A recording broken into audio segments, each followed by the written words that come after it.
ठाकुर जी एक दिन खेल रहे सब सखान के संग, और खेलते खेलते इतने में श्रीदामा भागन लगो। ठाकुर जी बोले, ए श्रीदामा कहां को जा रहे है? श्रीदामा बोलो, लाला ससुराल जा रहा हूं अपनी। ठाकुर जी बोले, नंदगाम सुनो, बरसानो सुनो, वृंदावन सुनो, गोकुल सुनो, जे ससुराल कौन सा गांव है भैया? श्रीदामा हंस के बोलो, लाला ससुराल गांव को नाम ना है। तो बोले, फिर कहा है ससुराल? बोले, जब ब्याह है जाए ना तो अपनो घर तो पीहर है और पत्नी को घर जो है का वो ससुराल है। ठाकुर जी बोले, जे पत्नी कौन होवे? बोले, लाला जैसे नंद बाबा की तेरी मैया यशोदा पत्नी है, ऐसे ही मेरा ब्याह है रो, मैं वो पत्नी लेवे जा रहा हूं, तो पत्नी के घर को ससुराल के में। ठाकुर जी गए श्रीदामा के पास, ओए श्रीदामा मेरो ससुराल कौन सा है? मेरो ससुराल को नाम बता। श्रीदाम बोलो, मुंह का पता तेरो ससुराल कौन सा? तेरी बहू जहां की होगी वही तेरो ससुराल। बोले, मेरी बहू कहाँ है? श्रीदामा बोलो, लाला मुंह मत पूछे, मैया तो जाके पूछ। ठाकुर जी तो आज पहुंच गए सुबेरे ते ही, और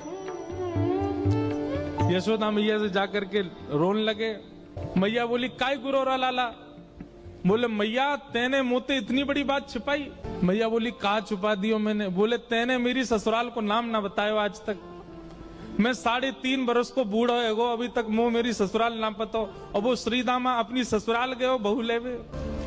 यशोदा मैया बोली, लाला तेरी संगत सुधारनी पड़ेगी, सबरे सखा तो दिन ब दिन बिगाड़ते जा रहे हैं, तूने एक बड़ो है जा, तेरी ससुराल है जाएगी। ठाकुर जी बोले, बड़े कैसे हूं मैं? बोले, जब खुद दूध पीन लगेगो, खुद नहान लगेगो, खुद तैयार है जाएगो, घर के सब काम अन्य करने लगेगो, तू बड़ा हो जाएगो, तेरो ब्याह करा दूंगी। महाराज वही दिना ठाकुर जी गए, अपने सबरे पुराने लत्ता कपड़ा लेकर के आए, धोने लगे उन्हें, अपने आप दूध पीन लगे, अपने आप भोजन करने लगे, अपने आप ही उठ पटांग श्रृंगार करने लगे। शाम को बोले, मैया मैं बड़ो है गो, अब ब्याह करा दे मेरो। मैया बोली, वाह दिन में ही बड़ो है गो तू। मैया तो बोले, मैया देख तू बात ने मत बदले, बार बार मोते कह तू ऐसो कर तो ब्याह कराऊंगी, बड़ो है जा तो ब्याह कराऊंगी। अब सब काम मैंने कर दिए, घर के सब काम काज करने लगो मैं, देख अपना श्रृंगार खुद करके आऊं, देख कैसो लग रहा हूं मैं। मैया बोली, ओठ वारी चीज आंखन में लगा के आयो, आंख वारी ओठन में लगा के आयो, यूं करो बड़ो है गो मैं। ठाकुर जी बोले, मैया मेरो ब्याह करा दे, नहीं तो श्रीदामा बहू लेके आ रहा हूं, बाकी बहू ले आऊंगा मैं, वही की बहू को ले आऊंगा, वही की ससुराल को अपना बना लूंगा। तभी एक सखा दौड़ो दौड़ो आयो, बोले, ए लाला देख श्रीदामा बहू लेके आ गो। बहू को नाम सुनते ही ठाकुर जी तो मचल गए, लेके चल मुंह को जल्दी। मैया रोकने लगी, बोले, लाला ने सुधर के तो जा, कैसो बन के जा रहा है? ठाकुर जी तो दौड़े दौड़े गए, बोले, बीच रास्ता में रोक ले, सबको कथा पता है। माधवी की माँ ने पहले ही मना करके भेजा था कि बोले, तेरे सखा, तेरे पति जो श्रीदामा, उनके जो सखा कृष्ण है, उनको मुख मत दिखाइयो। ठाकुर जी पालकी में घुस गए, हाथ पांव जोड़ के कहने लगे, भाभी जी एक बार ने अपना मुख दिखाए दो, लेकिन माधवी ने नहीं दिखाया। ठाकुर जी कह रहे हैं, देख ले, बड़े बड़े जोगी, बड़े बड़े तपस्वी, बड़े बड़े ध्यानी हमारे मुख को देखवे के काजे तड़पे, और हम तेरे सामने बैठे हैं, तू हमें मोहना दिखा रही अपनो। माधवी ने मुख नहीं दिखाया। ठाकुर जी बोले, ठीक है, तड़पेगी मुख को देखवे के काजे। माधवी बोली, मोह ना तड़पनो, मेरे पास मेरो खसम है, वही देख लूंगी, तो मैं काई को देख। ठाकुर जी बोले, वचन दे के जा रहा हूं, तड़पेगी। जैसे छोटे से बालक कभी कभी बड़ी बड़ी बात करते हैं तो बड़े लोग उसको मजाक में लेते हैं, ऐसी माधवी ने भी मजाक में लिया, देखा ही नहीं ठाकुर जी को। श्री शुकाचार्य जी वर्णन करते हैं, वृंदावन में कैसी स्थिति है। गोपियां दोहन करती हैं तो घर घर घर जो दही की मथनी की आवाज आती है ना, उसी में ही कीर्तन करने लग जाती हैं। कृष्ण ऐसे, कृष्ण के नेत्र ऐसे, कृष्ण की नासिका ऐसी, कृष्ण के कान ऐसे, कृष्ण को मोर पिछ ऐसा, कृष्ण की पीताम्बरी ऐसी, कृष्ण की भुजा ऐसी, कृष्ण के चरण ऐसे। कोई गोपी अपने घर में चौका लगा रही है और चौका में पौंछा की जो छर्र छर्र आवाज आवे, वही छर्र छर्र ध्वनि में ही कीर्तन करने लग जाए, कृष्ण ऐसे, कृष्ण ऐसे। हसितम मधुरम, चलितम मधुरम, वमितम मधुरम, मधुराधिपते अखिलम मधुरम। इन सबकी बातें सुनकर के मीराबाई माधवी को ऐसा लगता है कि इन सब से तो मैं श्रेष्ठ हूं, कम से कम अपने पति की हूं, इन सब की तरह तो नहीं। पूरे दिन उस कृष्ण की प्रशंसा करती रहती हैं। सब गोपियां माधवी से कहती हैं, अभी तक तेरे सामने आयो ना है और तेने अभी तक देखो ना है। अरे या प्रेम को काम भावना ते मत देखियो, 3.5 वर्ष को 4 वर्ष को है, लेकिन वाक्य प्रति एक अलग ही प्रेम प्रकट है। चाहे माधवी सबको ज्ञान देती है, बोले चाहे 3 वर्ष को 4 वर्ष को है तो अन्य पुरुष, क्यों उसकी बातें करती हो, क्यों उसकी ओर देखती हो। लेकिन 24 घंटे गोपियों के बीच में रहती माधवी को और कोई चर्चा ही नहीं सुनाई देती।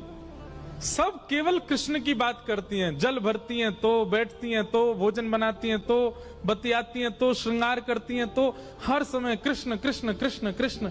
माधवी ने कुछ समय अकेले रहने का भी प्रण लिया, लेकिन अकेले रह नहीं सकती, जंगल है, कहां अकेली जावे, जाना पड़ता है। उस एक दिन रात में सोई तो अब कानों में कृष्ण कृष्ण कृष्ण कृष्ण गूंज रहा है, तो कान बंद करती है। पता नहीं पूरे दिन इतना नाम सुनती हूं कि अब तो कानों में भी यही गूंजता है। कान बंद करके सोती है तो स्वप्न में कृष्ण ऐसे हैं। अब कृष्ण देखे नहीं है, लेकिन उसको श्याम वर्ण, पीली पीतांबरी, वंशी, मोर पिछ सब अनुभव होता है। उठ के बैठ जाती है, नेत्रों को मीटती है, क्या करूं मैं, नहीं चाहती है स्वप्न मुझे आवे। अब धीरे धीरे माधवी की स्थिति ऐसी होने लगी कि अब वो ना चाह करके भी कृष्णमयी ही हो गई है। रात्रि में सोती, अचानक उठ बैठती है, ऐसा लगता है मानो जैसे उसका हाथ पकड़ लिया हो। स्थिति ऐसी हो गई कि आधी रात और माधवी को ऐसा लगता है कि भोर हो गई, और तुरंत उठ करके जल्दी जल्दी वस्त्र धारण करती है, मटका उठाती है और दौड़ करके जाती है। अरे विलंब है गयो, इतनी देर है गई, मैं अभी तक उठी नहीं, जबकि है आधी रात। दिन रात सब परिवर्तित हो गया। पहुंच गई यमुना तट, और यमुना तट जाकर के देखा एक भी गोपी नहीं है, तो माधवी को लगा कि मैं विलंब से आई हूं, सब शायद जल भर के चली गई हैं। जल भर के रोज जाती है माधवी, लेकिन आज पता नहीं उस पात्र में इतना भार कहां से आ गया कि स्वयं ही नहीं उठा पा रही है। इधर उधर देखने लगी, याचना करने लगी, कोई तो आवे, कोई तो उठा दे, और तभी कोई नहीं है वहां। नंद नंदन श्याम सुंदर चलते हुए आ रहे हैं माधवी के पास। माधवी की मति घूम गई है, आधी रात ही आ गई, और तभी ठाकुर जी वहां पहुंच गए। पहले तो चाल देखी तो चाल पर मोहित हुई, फिर जब वक्ष देखा तो वक्ष पर, जब हाथ देखे तो हाथ की चलन पर मोहित हो गई, और मुख देखा तो भूल गई सुध बुध। ठाकुर जी आए और आकर के मंद मुस्काए के बोले, हेरी गोपी, उचाए ना पा रही, चल ले मैंने एक हाथ लगाए दूं, उचाले याकू। और एक तरफ से माधवी ने मटकी पकड़ी और दूसरी तरफ से ठाकुर जी आकर के नन्हे से गोपाल जी ने जैसे ही हाथ लगाया, मटकी उठने लगी। लेकिन मटकी पर नेक सहारा देते माधवी रख लेती, ऐसा नहीं। ठाकुर जी मटकी उछा के, जैसे जैसे मटकी उछ रही है वैसे वैसे ठाकुर जी लंबे होते जा रहे हैं, और बिल्कुल माधवी के नेत्रन के सामने आकर के खड़े है गए। कटाक्ष नेत्रों के सामने कोई गोपी टिक नहीं पाती, और माधवी को ठाकुर जी प्रत्यक्ष देख रहे हैं, सामने खड़े हैं कि। और वो एक क्षण के लिए जो रूप माधुरी का दर्शन हुआ, वो दर्शन देकर के ठाकुर जी खिलखिल करते हुए भाग गए वहां से। अब माधवी चाहती है कि पीछे भागे, लेकिन पैर स्तब्ध हो गए। माधवी चाहती है कि चिल्लाए कि रुक जाओ, पर बोल नहीं पा रही है। माधवी चाहती है कि इधर गए मैं नेत्र घुमा करके देख लूं, पर नेत्र घूम नहीं पा रहे। पूरा शरीर मानो जैसे एक स्थूल स्तब्ध एक मूर्तिमंत की तरह खड़ा हो गया है। केवल नेत्रों से अश्रु गिर रहे हैं, कुछ नहीं कर पा रही, बेसुध है माधवी। वहीं खड़ी रही तब तक जब तक भोर में गोपियां जल भरने नहीं आ गईं। अश्रु जलों से जल पूरा वस्त्र भीग चुके हैं माधवी के। और तभी सब गोपियां आई, आकर के देख, अरे ये माधवी ये पहले ही आ गई जल भरवे।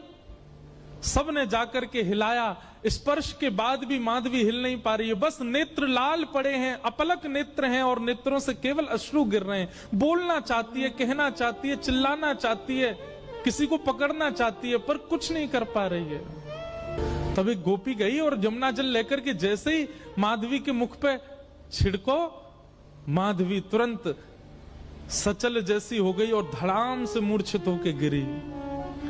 गोपियां सब उसके चरण मसलने लगी, हाथ पकड़ने लगी, सिर सहलाने लगी और जैसे होश में आई, होश में आती बस रो रही है और पूछ रही है वो कहां है, मोहिनी मूरत सांवली सूरत, वो कहां है।